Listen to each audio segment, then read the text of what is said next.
2025 को दिल्ली की सड़कों पर जो तस्वीरें दिखाई पड़ी उसने देश की आत्मा को झकझोर के रख दिया, क्योंकि वो शिक्षक जो लाखों बच्चों को अंधेरे से निकालकर सफलता की रोशनी तक पहुंचाते थे, वो अपने बच्चों के हक की लड़ाई के लिए सड़कों पर उतरे तो लाठियां मिली, हिरासत मिली और पुलिस की बदजुबानी सुनने को मिली। तमाम teacher, Neetu ma'am, Sanjeev sir, अभिनय शर्मा, उनकी जो तस्वीरें आई वो परेशान करने वाली थी।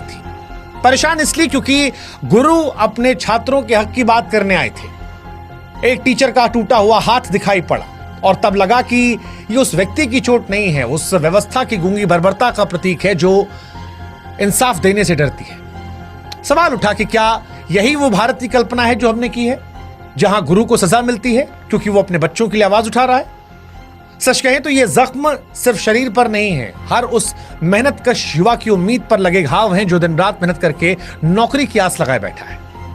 ये हर उस माँ बाप की पीड़ा है जो बच्चे को बेहतर कल देना चाहती है। और इसीलिए हम कह रहे हैं कि ये सिर्फ एक प्रदर्शन नहीं है, ये उस व्यवस्था के खिलाफ एक चीख थी जो पारदर्शिता का दावा तो करती है लेकिन सवालों से आंखें चुरा लेती है। जब गुरु और शिष्य दोनों सड़कों पर हों और उनके हिस्से में लाठी आए तो साहब सिर्फ सवाल परीक्षा का नहीं रहता है, फिर सवाल पूरे सिस्टम से उठता है कि कैसा देश है, कैसा लोकतांत्रिक देश है जहां पर न्याय मांगना गुनाह है। क्योंकि जब शिक्षक और छात्र दोनों इंसाफ की मांग करते लहूलुहान हो तो लड़ाई सिर्फ उनकी नहीं होती है, लड़ाई पूरे समाज की होती है। और आज इसीलिए एसएससी सीजीएल विवाद पर जब उम्मीदें टूटी तो हमें लगा कि आइए इनका साथ दे एक बेहतर भविष्य के लिए। एसएससी सीजीएल का विवाद क्या है वो आपको समझाते हैं। दरअसल एसएससी यानी स्टाफ सिलेक्शन कमीशन की सीजीएल परीक्षा हर साल करोड़ों युवाओं के लिए सरकारी नौकरी की उम्मीद लेकर आती है। करीब 3 करोड़ से ज्यादा अभ्यर्थी इस परीक्षा में हिस्सा लेते हैं। अपने और अपने परिवार के बेहतर भविष्य की कल्पना लिए दिन रात वो मेहनत करते हैं। लेकिन हाल के वर्षों में यह परीक्षा नौकरियों का जरिया कम, विवादों के केंद्र ज्यादा बनी है। 2024 के टायर 1 रिजल्ट ने इस पर शक की सुई और तेज की। अचानक ऊंचा कट ऑफ और कुछ खास परीक्षा केंद्रों में लगातार चयन और रोल नंबरों का पैटर्न साफ साफ इशारा कर रहा था कि कुछ तो गड़बड़ है।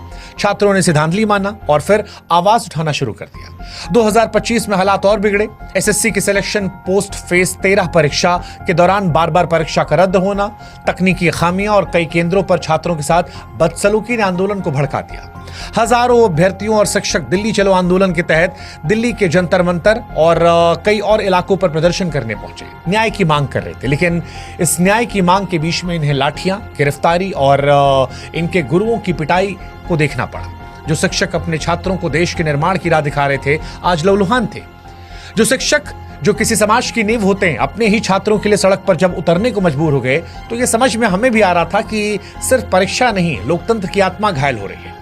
और नीतू मैम, अभिनय शर्मा या भोला यादव, आदित्य रंजन, ये आज सिर्फ एक कोचिंग सेंटर के शिक्षकों के नाम नहीं थे, ये उस आवाज का प्रतीक थे जो छात्रों की उम्मीदों के लिए आज सामने आए थे। एक शिक्षक ने जब पुलिस वाले से पूछा कि आप इतना डरते क्यों हैं सवालों से, तो पुलिस वाले ने कहा वर्दी पहनोगे समझ में आएगा। शिक्षक ने कहा पहनी तो उतार दी, बोला मर्द होते तो पहने रहते। इस तरह के शब्दों का चयन शिक्षक को लेकर मर्दानगी का जिक्र करना, समझ नहीं आ रहा था कि किसे बचाया जा रहा है, किसे छिपाया जा रहा है, क्योंकि हक की बात करना कहां से गलत हो जाता है। वो पुलिस वाला भी जो नौकरी कर रहा है उसे भी किसी ने पढ़ाया होगा, और क्या बात रखने के लिए डंडा पड़ेगा? शिक्षकों का यह आरोप था कि एसएससी ने जिस एडुकेटी नामक कंपनी को परीक्षा आयोजन की जिम्मेदारी दी वो पहले से ही तकनीकी खामियां और गड़बड़ियों के आरोप से घिरी है। फिर भी बार बार उसी कंपनी को जिम्मेदारी देना क्या महज लापरवाही है या कुछ और गहरा? क्या ये एक सुनियोजित खेल नहीं जिसमें छात्रों के भविष्य दांव पर लगाया जा रहा है? लाखों युवा हर साल मेहनत करते हैं, सालों का संघर्ष होता है, उनके परिवारों की उम्मीदें होती हैं। क्या ये सब कुछ एक ऐसी कंपनी के भरोसे छोड़ देना ठीक है जिसकी साख पर पहले से सवाल है? अभ्यर्थी कई मांग कर रहे हैं। एसएससी सीजीएल अभ्यर्थियों ने अपनी मांगों को स्पष्ट किया।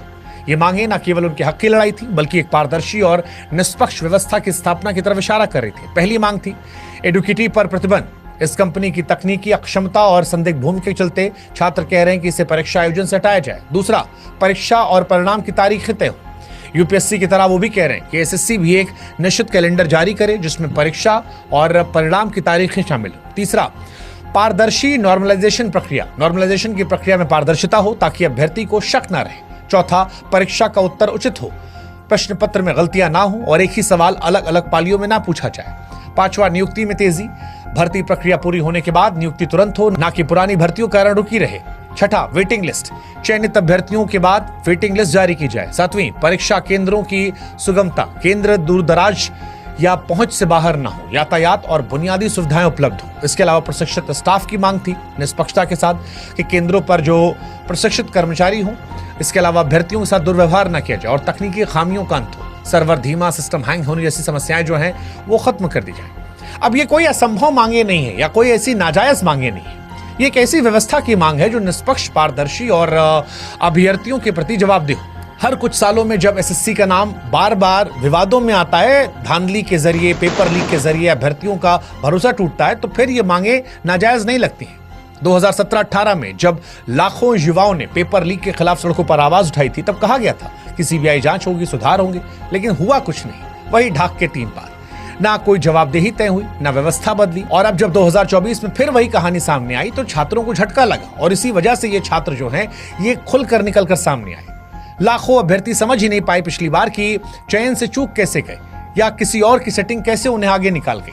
2025 में हालात बेकाबू हैं, छात्र फिर परेशान है और इसी वजह से जब तकनीकी खराबियां नहीं कम हो रही, परीक्षा केंद्रों पर बदइंतजामियां नहीं रुक रही, छात्रों का भरोसा टूट रहा है, तब छात्र शिक्षकों के साथ सड़कों पर उतरे थे। लेकिन वहां ये लाठीचार्ज एक समाज के तौर पर सवाल उठाता है। आज एसएससी का ये आंदोलन एक जन आंदोलन बन गया है।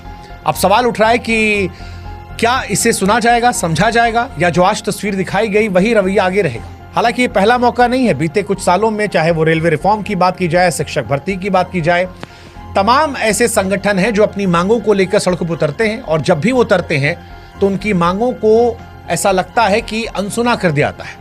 इस बार भी एसएससी अपनी खामियों को ठीक करने की बजाय ऐसा लग रहा कि आंख मूंद रहा है। क्या यह महज नाकामी है या जानबूझकर की जा रही लापरवाही ताकि भ्रष्ट तंत्र को पाल पोस कर जिंदा रखा जाए? अभ्यर्थी अब सिर्फ परीक्षा नहीं, जवाबदेही की मांग कर रहे हैं। उनका साफ कहना है कि जब तक एसएससी के शीर्ष अधिकारियों को जवाबदेह नहीं ठहराया जाएगा, तब तक ऐसी कंपनियों से पल्ला नहीं छुड़ाया जा सकता जिनकी साख संदिग्ध है। तब तक ये सिलसिला चलता रहेगा। यह आंदोलन अब सिर्फ रिजल्ट का विरोध नहीं, सिस्टम में छुपी उस चुप्पी और चालाकी का पर्दाफाश है जो हर कुछ साल में लाखों सपनों को चलती है। और आज इसीलिए सोशल मीडिया अभ्यर्थियों और शिक्षकों के लिए हथियार बना है।